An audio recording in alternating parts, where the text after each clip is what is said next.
Okay, so tengok PBL 20.1. A conducting circular loop of radius 25 cm is placed in a uniform magnetic field of 0.36 Tesla, where its direction is parallel with the normal of the plane. Okay, so dia dalam keadaan parallel to the normal of the plane. Okay, so maksudnya plane dia macam ni, magnetic field dia macam ni lah. So A dia, calculate the magnetic flux through the loop. Okay, so A kita nak cari apa? Magnetic flux. So magnetic flux adalah phi equal to B dot A, iaitu B cos theta. So kalau dia dalam keadaan macam ni, B dia ke kanan, so area adalah, direction of area adalah 90 degree with the surface. Maksudnya dia ke kanan jugalah.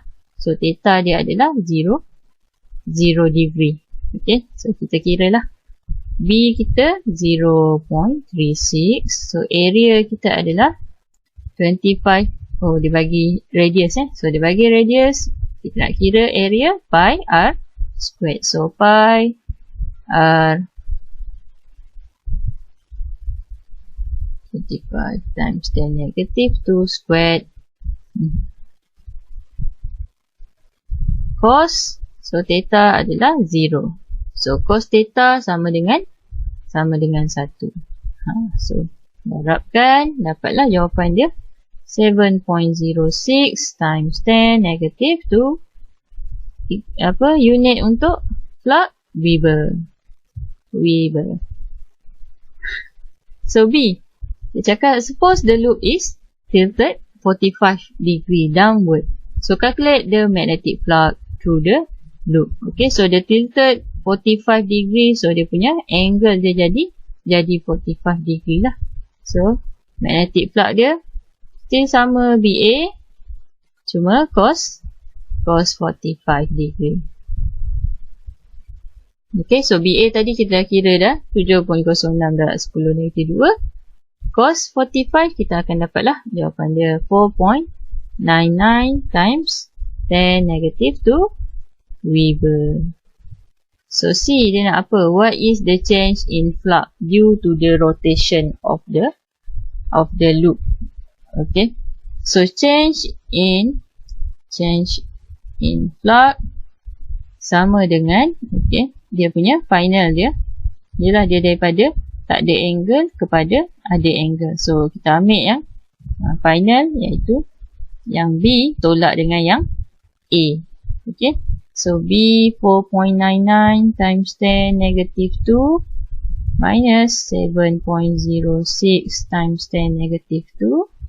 So dapatlah jawapan dia negative 2.07 times 10 negative 2 Weber.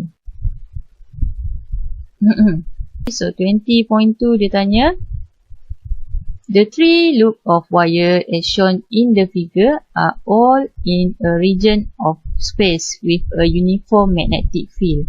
Okay, so dekat sini kita ada uniform magnetic field. Kalau dot ni apa maksudnya? Dia out of phase lah. Okay, loop 1 swing back and forth as the bob on the simple pendulum. Okay, so dia macam pendulum, dia pergi ke kiri ke kanan macam tu. Dia swing So loop 2 rotate about a vertical axis. Okay, so dia dekat situ je, tapi dia berpusing dekat situ.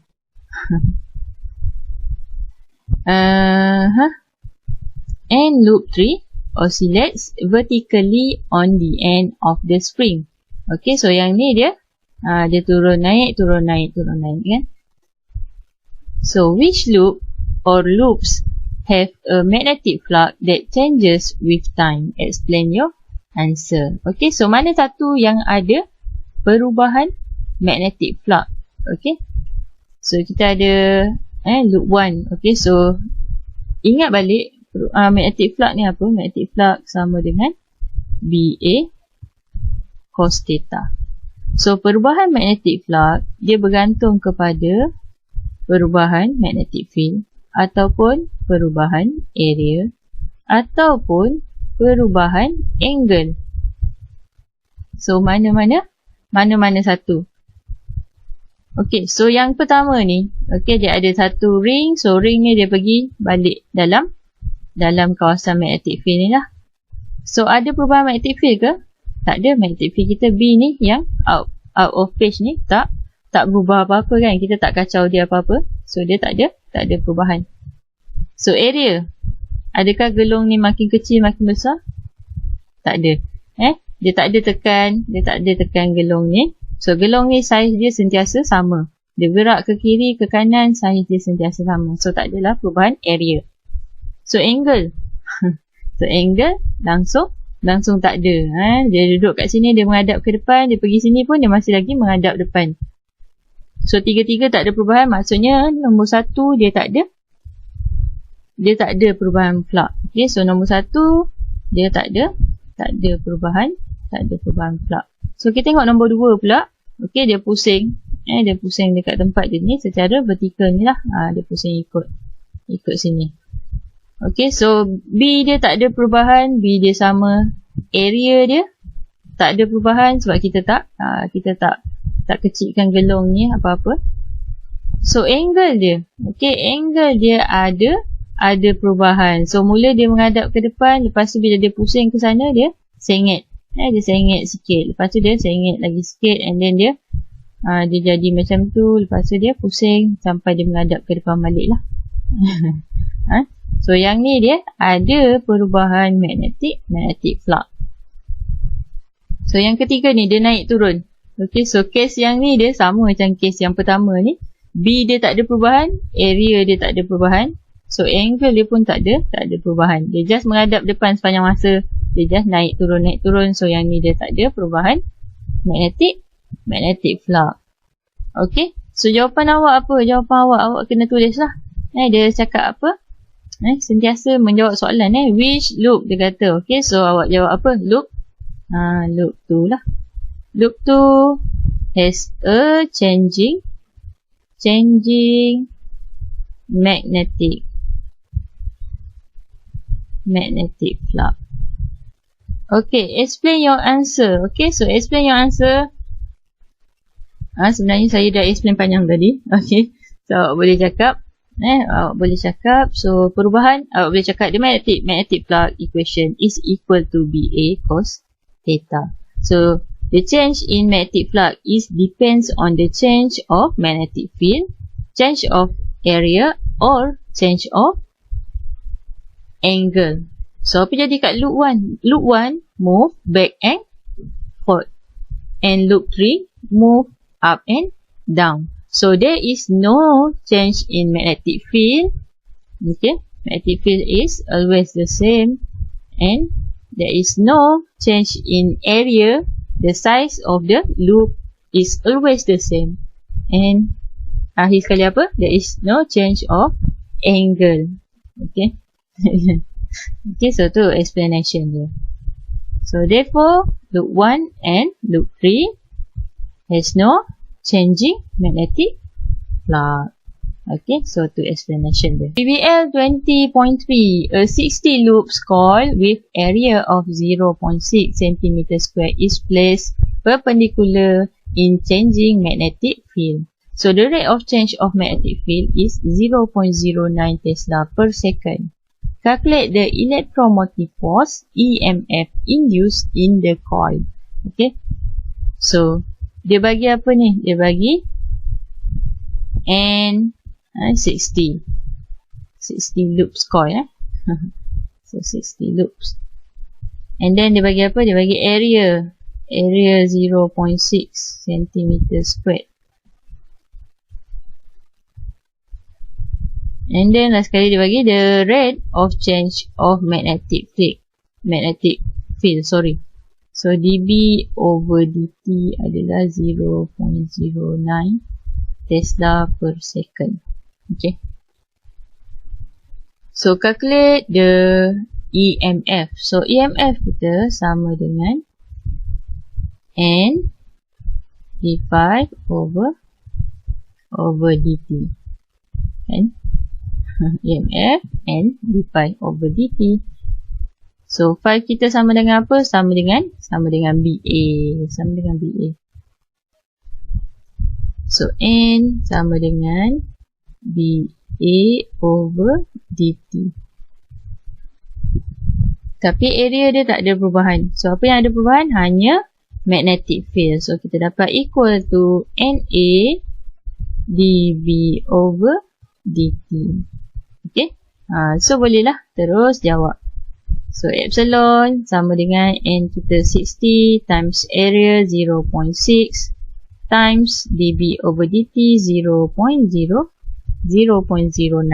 So dapatlah jawapan dia 3.24 times 10 negative 4 volt.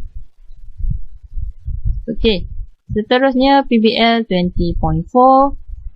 A coil with 200 turns of wire is wrapped on a square frame 18 cm on a side.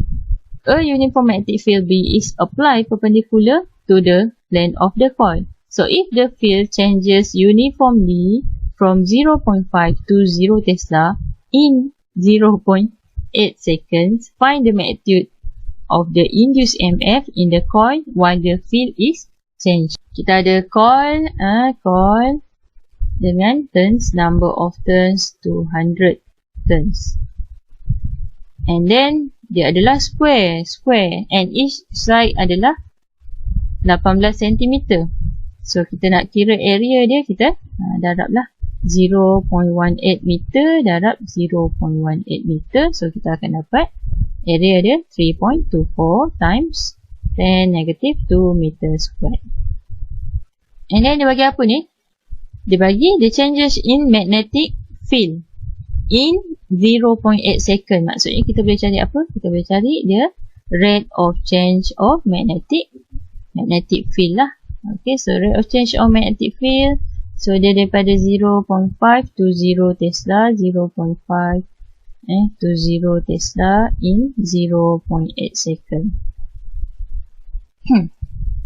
Okay, so 0.5 to 0 Tesla in 0.8 second. So awak akan dapat 0.0625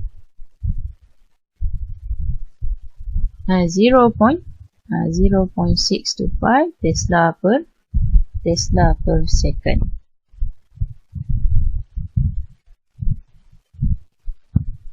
Okay. So dia nak apa? Find the magnitude of the induced EMF. Okay, so induced EMF sama dengan N delta 5 over T. Okay, perubahan magnetic flux. Tapi dia bagi apa? Dia bagi perubahan magnetic field.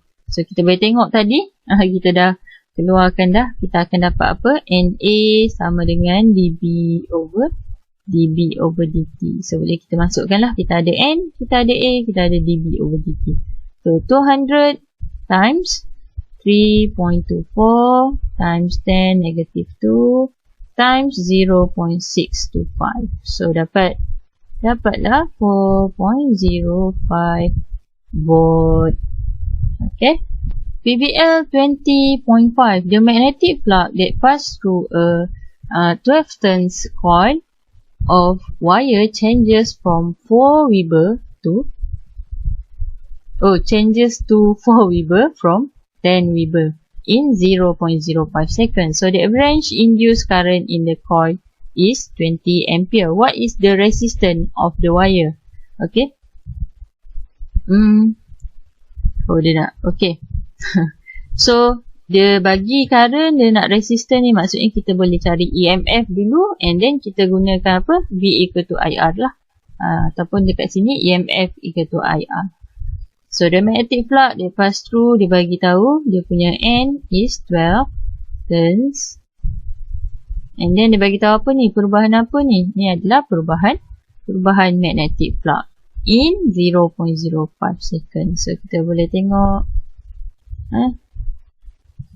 delta phi over delta t sama dengan dia daripada 10 to 4. Okay, so daripada 10,